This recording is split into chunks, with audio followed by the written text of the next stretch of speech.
क'क्राझार जिल्ला दुलाराय बर' फरायसा आफादनि बानजायनायाव सोलोंथाइ जेंना आयदाफोरनि सायाव फरायसाफोरजों जर'खा सावरायलायदों।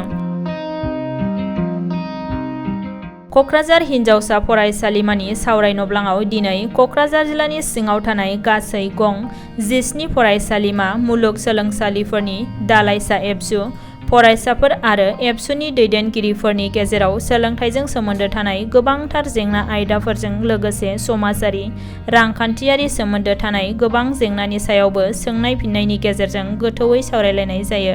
दिनैनि बे जर'खा सावरायनाय हाबाफारियाव गाहाय आलासि महरै बाहागो लायो मिरु एबसुनि आफादगिरि दिपेन बर'आ।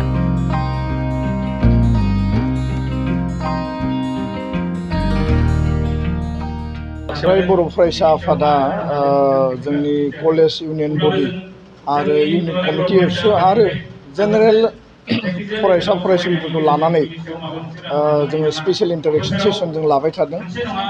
बिनि गुबै जाहोनानो जाबाय जे जोङो गोबां गिदिर गिदिर मेल मिटिं खालामो, गुबुन गुबुन हाबाफारिखौ जों लादों, गुन गोनां सोलोंथाइनि मावथांखि बा गुबुन गुबुन इस्युसफोरखौ लानानै जोङो हाबाफारिफोरखौ लायो। नाथाय एट प्रेजेन्ट जोंनि जायफोर कलेजाव फरायनानै दङ, इउनिभारसिटियाव फरायनानै दङ, बे फरायसा फरायसुलिफोरनि बास्तब आरो प्रेक्टिकेल जिखिनि इस्युसफोर दङ, जिखिनि जेंना जेंसिजों बिसोर मोगा मोगि जानांदों, गोबाङानो बुंदों मैया बाक्सायाव आरो दाख्लै उदालगुरियाव जोङो जि मोनसे इन्टारेक्शन सेसन लादोंमोन जे बड'लेण्ड इउनिभार्सिटिनि अनलाइन एग्जामनि फार्स्ट सेमिस्टारनि रिजाल्ट मोनाखै, 2020आव जानाय सेकेन्ड आरो थार्ड सेमिस्टारनि रिजाल्टआ दाबो फैयाखै, टेक्स्ट बुकनि प्रब्लेमनि बाथ्रा बुंदों आरो गोबां माखासे इस्युसफोरखौ बिथांमोना जोंनि सिगाङाव फोरमायदों। बेफोरखौ लानानै जोङो इन डिटेल जों डिसकास खालामदों।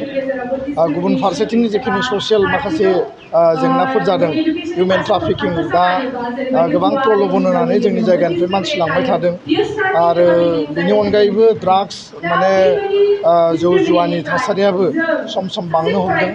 मबाइलजों जथेस्थ' माने जाथाय बा थासारि जानायखौ जों नुनो मोन्दों आरो जोंनि जायगायाव माइनर जायफोर गार्ल, उन्दै हिन्जावसाफोरखौ गुबुन हारिनि सुबुङा बा उइदिन द कमिउनिटि रेप खालामनाय इन्सिडेन्टआ सालाकाटि बा क'क्राझार ओनसोलाव बा गुबुन गुबुन जायगायाव गोबां माखासे क्राइम इन्सिडेन्टफोर जादों आरो बे इन्सिडेन्टफोरखौ लानानै कुइसन खालामदों दुलाराय बर' फरायसा आफादा। जायखिजाया जोंनि हिन्जावसाफोरनि बा आइजोफोरनि सायाव जानाय एनि काइन्ड अफ क्राइम जोङो मालाबाबो टलारेट खालामा आरो सोरबाया जोंनि हिन्जावसाफोरखौ, आइजोफोरखौ बेबायदि गाज्रि खामानि, गाज्रि नोजोरजों जुदि नोजोर होदोंब्ला जों बिनि सायाव जिर' टलारेन्स लानानै खामानि मावगोन। बे प्रसासनिक भाबै जा, आयेन भाबै जा, आरो बेखौ जों मालाबाबो रेहाय होनाय नङा, आं बे बाथ्राखौ स्पष्ट बुंबाय। गुबुन फारसेथिङै दिनै UPSCनि रिजाल्ट होबाय अल अभार इन्डिया, 600 सामथिं अल अभार इन्डिया बे बाराव क्वालिफाइड जादों आफ्टार कभिड सिटुएसन। आसामनि देग्लायनि UPSCनि रिजाल्टनि सिनारियोआ मोजां नङा। आसामाव डाइरेक्टयै नायोब्लाथ' सासेल' मोनदों आरो गुबुन गुबुन लिंकजों नायोब्ला 3 मोनदों होननानै बेबायदि मोनसे हिसाब फैबाय थादों। एनिवे जोङो नुदों जे अल अभार इन्डियायाव 3 श्रुति शर्मा, अंकिता अग्रवाल, गामिनी सिंला 3 माने जोंनि गार्लसनिफ्राय क्वालिफाइ जानो हादों। बे जोबोद बाख्नायथावना। नाथाय आसामनि बेलायाव जों सासेल' मोननो हादों आरो बिनिबो दुखुनांथावसिना जाबाय बर' हारिनिफ्राय देग्लाय सासेबो गैया। जों गोबां समाव प्रिलिम्स क्वालिफाइ जानाय खोनायो, मेन्स क्वालिफाइ जानाय खोनायो, खिन्थु फाइनाल जे इन्टारभिउ, बे इन्टारभिउआव दिनै सेलेक्सन जानानै फैयाखै।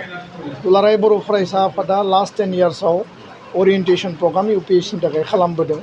नैबे 3 बोसोराव कभिड सिटुएसननि थाखाय बे बन्द जादों आरो बे बाराव जोङो दिल्लीयाव थांनाय मास मोनथामनि सिगां बिकन IS होननाय मोनसे कचिं सेन्टारजों जोङो टाइ आप खालामदों, MOU खालामदों। बिथांमोना जुन दाननि जोबनायथिं सप्ता खनसे जोंनि जायगायाव थाफैगोन आरो अरियेन्टेसननि प्रग्रामखौ होगोन। जोङो जायगाखौ थिग खालामनानै स्टुडेन्टफोरनि जि बाहागो लानायनि जि बिथिं, बेखौ जोङो थिग खालामनानै होगोन आरो मेक्सिमाम नाम्बार अफ जोंनि स्टुडेन्टफ्रा प्रिलिम्स मेन्स आरो इन्टारभिउखौ क्वालिफाइ खालामनो हायो। बिनि थाखाय दुलाराय बर' फरायसा आफादा माखासे स्पेसियेल इनिसिएटिभ लानायनि थाखाय पलिसि मेकानिजम जों खालामबाय थादों। आं बेखायनो साफ्रोमबो फरायसा फरायसुलिफोरखौ खोब सिरियास मोनसे डेडिकेसननि गेजेरजों UPSC आव एपियार जानो थाखाय आं खावलायबाय आरो जोंनि अरियेन्टेसन प्रग्रामाव बाहागो लानो खावलायबाय।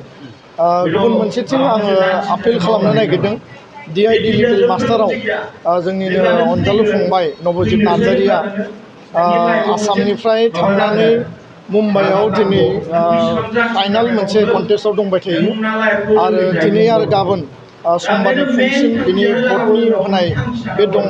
जोंनि दखरा, जोंनि जिल्ला, जोंनि दालाय गासैखौबो एबसुनि मावथिफोरखौ गामि गामि थांनानै कलेज इउनिभारसिटियाव थांनानै केम्पेइन खालामनानै भट होनायनि थाखाय जों आपिल खालामदों।